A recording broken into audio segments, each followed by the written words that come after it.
Halo semuanya, kembali lagi bersama saya Stanley Kamardi. Di sini saya akan melanjutkan penjelasan saya mengenai perioperatif medicine. Seperti video pertama saya mengenai perioperatif medicine, jadi perioperatif medicine adalah suatu kegiatan dalam tindakan operasi di mana kita akan sebagai dokter ataupun beberapa dokter bertujuan untuk menciptakan suatu kondisi yang ideal bagi pasien sehingga pasien dapat menjalani tindakan operasi dengan baik dan juga lancar. Jadi manajemen anestesi itu sendiri terdiri dari 3 bagian, yaitu ada pre, intra, dan juga postoperatif. Di video sebelumnya sudah saya jelaskan mengenai tindakan preoperatif dan juga intraoperatif. Jadi sekarang saya akan menjelaskan mengenai tindakan yang dilakukan pada saat postoperatif. Secara per definisi, di mana postoperatif adalah suatu periode kritis yang segera dimulai setelah pembedahan dan juga anestesi dan diakhiri sampai pasien pulih dari pengaruh anestesi dan juga tanda-tanda vital pasien itu normal dan telah ditetapkan serta kondisi pasien itu stabil.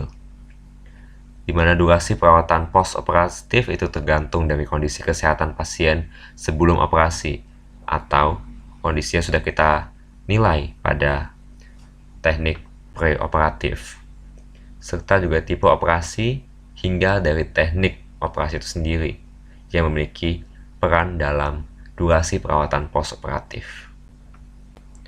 Untuk tujuannya, postoperatif ini adalah untuk mencegah komplikasi. Kemudian kita akan mengusahakan percepatan dari penyembuhan pasien pasca kegiatan operasi dan juga mengembalikan ataupun merehabilitasi pasien ke dalam kondisi yang terbaik. Kemudian selanjutnya saya akan menjelaskan pada pasien postoperatif itu sendiri. Pasien postoperatif itu dikelompokkan berdasarkan status respirasi dan juga hemodinamiknya menjadi 3. Yang pertama adalah pasien dengan resiko atau telah terjadi gagal napas, kegagalan sistem kardiovaskular yang tidak stabil, di mana pasien ini harus dirawat di PACU tanpa menunggu ke ruang pemulihan. Kemudian kelompok kedua adalah pasien dengan pasca anestesi, itu dengan tujuan untuk mempercepat pemulihan dan adekuatnya sistem respirasi. Kemudian yang ketiga adalah pasien yang sadar penuh, bebas ataksia, bebas nyeri, dan juga tidak memiliki kelemahan otot, sehingga pasien dapat disarankan ataupun dapat langsung pulang setelah tindakan operasi. Untuk manajemen postoperatifnya, jadi suatu tanggung jawab ahli anestesi itu berlanjut sampai tanda-tanda vital dari pasien itu sudah stabil ataupun normal. Kemudian, unit perawatan pasca anestesi atau post anesthesia care unit atau PACU itu dirancang untuk merawat pasien yang baru pulih dari efek fisiologis akut suatu tindakan anestesi dan juga pembedahan. Apa tujuan perawatan PACU? Yang pertama adalah untuk mempertahankan kestabilan sistem respirasi dan juga sirkulasi pada pasien.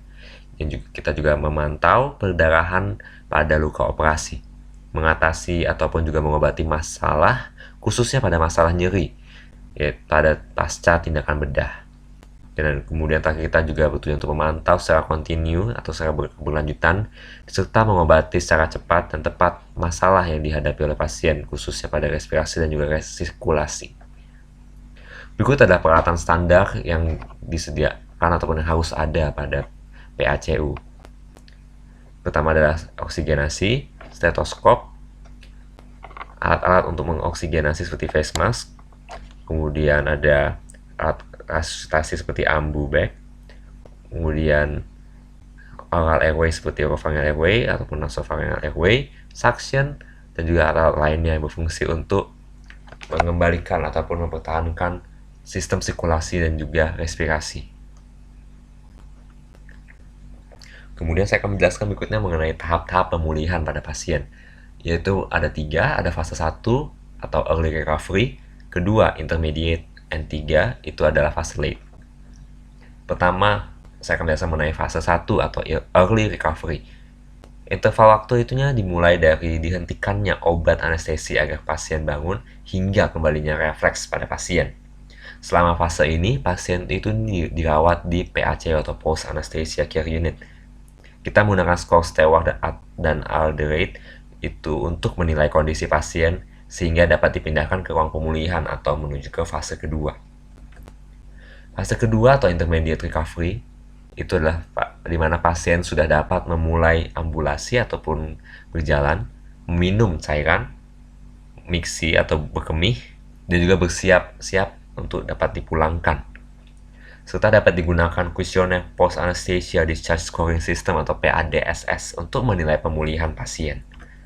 Berikut ada skor pemulihan pasca anestesi dengan skor Alderete pada dewasa dan juga Stewart score pada anak-anak. Jadi di sini kita akan menilai terlebih dahulu untuk menentukan apakah pasien sudah dapat dipindahkan ke ruangan atau masih perlu diobservasi di ruang recovery. Dimana jika jumlahnya pada Alderete score itu di atas 8, maka penderita dapat dipindahkan ke ruangan. Pada Stewart score atau anak-anak, jika jumlah di atas 5 skornya, maka penderita dapat dipindahkan ke ruangan. Dan jika menggunakan Bromage score pada teknik spinal anesthesia, kita dapat memindahkan ke ruangan jika skornya adalah 2. Itu adalah penjelasan mengenai Post Anesthesia Discharge Scoring System atau PADSS, di mana PADSS itu digunakan untuk pasien outpatient atau one day care, di mana jika skor di atas 99 itu dinyatakan boleh keluar dari PACU atau bisa dipulangkan. Pasien itu dapat pulang dengan diantar oleh orang dewasa yang dapat mengawasi selama 24 jam. Berikut adalah kriteria dan juga skornya. Kita akan menilai dari tanda vitalnya, tingkat aktivitas pada pasien, kondisi mual dan muntah pasien, nyeri yang dialami oleh pasien, serta perdarahan pasca operasi. Kemudian fase berikutnya adalah fase ketiga atau late recovery, di mana fase ini dimulai ketika pasien dipulangkan ke rumah dan juga berlanjut hingga pemulihan secara fungsional itu tercapai dan pasien dapat melanjutkan kehidupan secara normal. Berikut adalah rekomendasi pemantauan di Post Anesthesia Care Unit. Ada yang rutin dan juga opsional. Untuk pemantauan ataupun monitor secara rutin yang biasa dilakukan di PACU antara lain, pada sistem respirasi kita akan menilai laju napas, patensi jalan napas, serta saturasi oksigen. Yang kedua adalah pada sistem kardiovaskular kita akan menilai laju nadi dan juga tekanan darah. Pada sistem neuromuskular kita akan melakukan dengan pemeriksaan fisik untuk menilai apakah otot-otot pasien dapat berjalan dengan baik dengan kekuatan otot, tonus, trofi, serta adanya refleks pada pasien. Kemudian berikutnya ada status mental pada pasien untuk menilai kondisi mental pasien. Kita juga menilai nyeri yang dialami pasien pasca dari operasi itu sendiri. Serta kita akan menilai mual muntah pasca operasi. Kemudian pemantauan berikutnya itu opsional tergantung dari pasien, seperti ekokardiogram atau EKG pada pasien yang sebelumnya pada saat tindakan preoperatif kita temui adanya resiko pada sistem kardiovaskular. Kemudian kita juga menilai adanya blokade neuromuskular. Kita menilai suhu urin serta drainase ataupun perdarahan.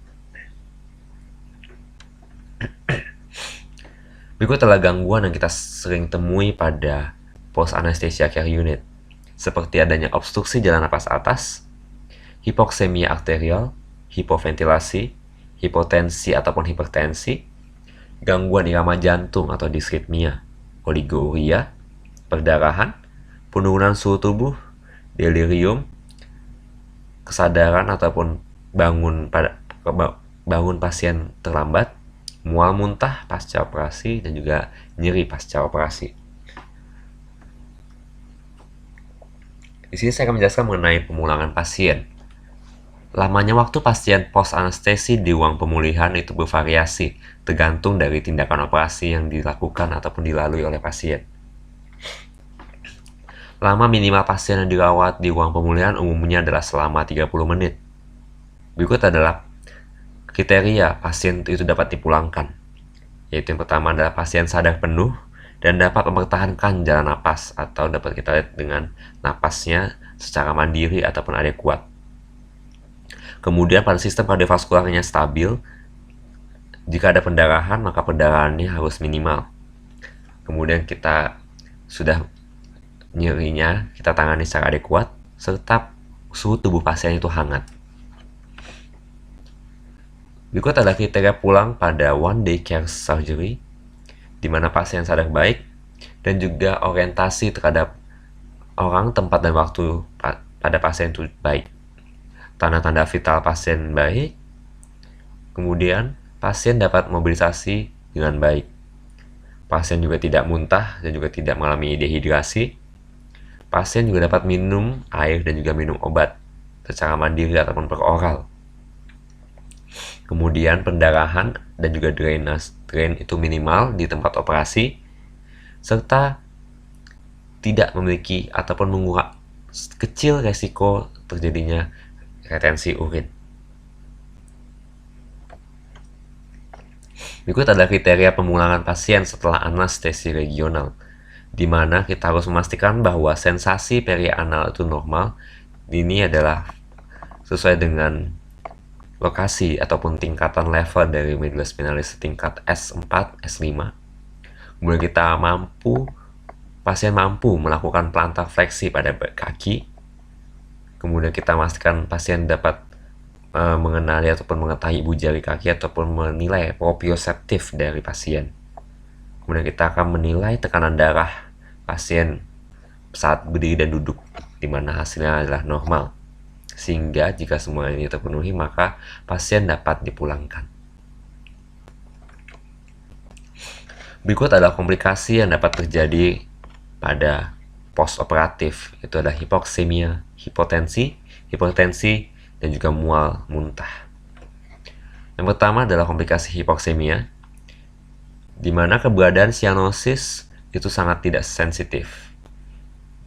Namun jika kita sudah menemui adanya sianosis, maka kita dapat menduga bahwa nilai dari parsial oksigen tubuh pasien itu adalah di bawah 8 kPa atau saturasi oksihemoglobin itu sekitar 85%. Kemudian hipoksemia sendiri dapat muncul saat pemulihan dan bertahan hingga 3 hari setelahnya.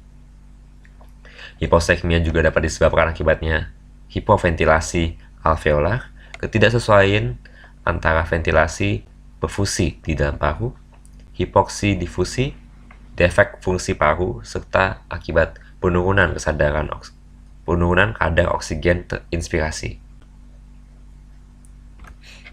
Kemudian komplikasi yang kedua adalah hipotensi, di mana terjadi pengurangan volume sirkulasi ataupun pada preload pasien. Kemudian karena penurunan curah jantung ataupun penurunan dari kontraktilitas miokardiumnya, serta akibat vasodilatasi itu pada afterload-nya. Jadi kondisi ini akan menyebabkan terjadinya hipotensi. Kemudian komplikasi hipertensi itu biasanya gejala hipertensi yang sudah ada, namun diperberat akibat beberapa hal. Jadi pada pasien yang sudah memiliki hipertensi sebelumnya, itu akan bisa meningkatkan kondisi hipertensi akibat adanya nyeri, hipoksemia, hiperkarbia, delirium dan juga bingung, serta pada kondisi hipotermia. Kemudian mual muntah pasca operasi. Mual dan muntah pasca operasi ini dapat kita evaluasi dengan menggunakan kuesioner PONV untuk menilai resikonya. Jadi mual muntah pasca operasi memiliki resiko terjadinya aspirasi ataupun masuknya cairan ke saluran napas pasien, dan dapat diberikan premedikasi seperti ondansetron, siklizin, ataupun metoclopramide untuk mengatasi kondisi mual muntah pasien setelah tindakan operasi. Kemudian pada post-operatif kita juga dapat berikan terapi cairan sama seperti saat intraoperatif.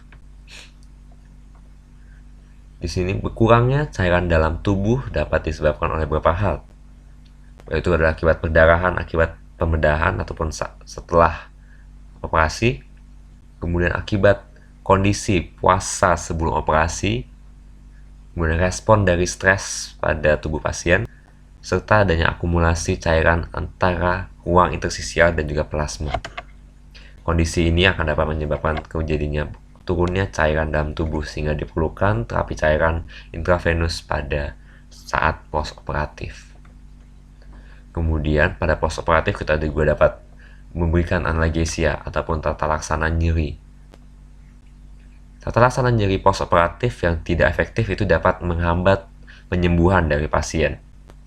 Nyeri pasca operasi ini dapat dipengaruhi oleh rasa cemas, usia pada pasien khususnya pada usia yang sudah lanjut, pembedahan abdomen atas dan juga toraks, dan juga pada pasien yang memiliki masalah nyeri secara kronis. Baik, sekian yang dapat saya jelaskan mengenai post-operatif pada perioperatif medicine. Jadi pada post-operatif ini kita akan memastikan bahwa pasien sudah aman dari komplikasinya, tidak memiliki masalah setelah terjadinya ataupun setelah tindakan operasi atau pembedahan. Kemudian selain itu juga kita memastikan bahwa pasien sudah memiliki ataupun memenuhi kriteria untuk dapat dipulangkan ataupun dipindahkan ke ruang pemulihan.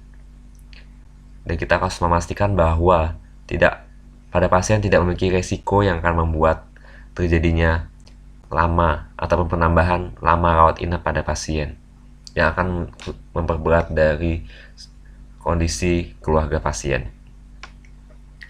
Maka dari itu, tindakan perioperatif medicine ini sangat penting untuk dilakukan, baik dari preoperatif, intraoperatif, maupun postoperatif. Jadi saya dapat simpulkan secara umum ilmu ataupun materi mengenai perioperatif medicine, di mana pada preoperatif medicine kita fokusnya adalah untuk memastikan atau menggali segala informasi pada tubuh pasien, baik secara anamnesis maupun pemeriksaan fisik serta penunjang ataupun melalui rekam medis sebelumnya, untuk memastikan bahwa pasien memiliki ataupun memastikan adanya resiko pada pasien yang akan mempengaruhi kondisi pada saat operasi. Kemudian pada operatif, setelah kita menilai resikonya, kita akan mempersiapkan kondisi pasien yang ideal untuk melakukan tindakan operatif.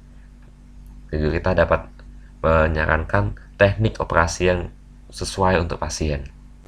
Kemudian setelah itu pada intraoperatif, kita akan mempersiapkan alat-alat yang digunakan dalam tindakan anestesi pasien ataupun tindakan pembedahan pasien. Kita juga memonitor pasien agar tetap dalam kondisi yang ideal ataupun kondisi yang stabil pada saat tindakan operasi. Kemudian setelah operasi dilakukan, kita akan masuk ke fase terakhir, yaitu fase PAS ataupun fase post-operatif, di mana di sini kita akan menilai kembali apakah pasien sudah dalam kondisi yang stabil atau tidak. Kita juga menilai apakah terjadi suatu komplikasi yang sudah kita nilai sebelumnya ataupun risiko yang sudah kita timbang sebelumnya pada saat preoperatif. Kemudian pada post-operatif ini itu sendiri kita juga menilai kondisi pasien apakah sudah layak untuk dipulangkan ataupun layak untuk dipindahkan ke ruang pemulihan untuk dilanjutkan dengan terapi lanjutan terhadap nyeri, mual muntah ataupun kondisi lainnya yang harus kita stabilkan sehingga pasien dapat pulang dengan kondisi yang sehat ataupun kondisi yang stabil atau sama seperti sebelum dilakukan tindakan operasi. Sekian materi dari saya mengenai perioperatif medicine. Mohon maaf jika ada salah kata ataupun kekurangan dalam ketiga video ini, baik video pertama mengenai perioperatif medicine serta perioperatif, video kedua mengenai intraoperatif, serta video yang ketiga ini mengenai postoperatif. Terima kasih.